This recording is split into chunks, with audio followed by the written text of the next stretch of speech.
George Farrugia, in-negozjant li ngħata l-proklama brabta mal-iskandlu taż-żejt, kien qiegħed ikun marraf b'tarif intern dwar l-istokk li kellhom kumpaniji kompetituri għal dawk li kien jirrappreżentaw. Dan kien tarif li kien ipoġġih f'pożizzjoni vantaġġjuża u li kien qiegħed jiksbu mingħand uffiċjali pubbliċi li kellu konfidenza kbira magħhom. L-2015 bdiet bl-iżvelar ta' dettalji ġodda dwar l-iskandlu taż-żejt. Dettalji li kixfu kif ir-relazzjonijiet ta' Farrugia ma' uffiċjali pubbliċi baqgħu għaddejja ferm wara l-2005. Dawn id-dettalji baqgħu joħorġu sal-ħadd filgħodu meta l-Malta Today ippubblikat emails ġodda.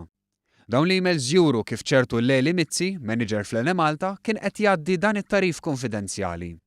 Il-familjarità ma' dan l-uffiċjal tal-Enemalta tirriżulta wkoll mill-fatt li dan kien qiegħed ikun mistieden għal parti organizzat f'Pariġi minn Total, il-kumpanija li minnha kienet tagħmel parti it-Tozza.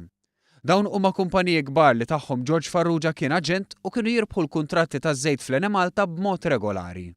Tant kien hemm konfidenza li Leli Mizzi kien jindirizza lil Farrugia bil-kliem hawn Ginger. Il-Malta Today tirrapporta wkoll kif għadd ta' emails b'dati mifruxa fuq diversi snin jissuġġerixxu komunikazzjoni b'dettalji ta' speċifikazzjonijiet issuġġeriti minn laboratorju li kien ikkummissjonat biex jagħmel ix-xogħol mill-Enemalta. George Farrugia ingħata l-proklama bil-kundizzjoni li jgħid il-verità kollha, iżda id-dettalji ppubblikati fl-aħħar jiem qed jitfgħu dubji kbar dwar kemm dan sar.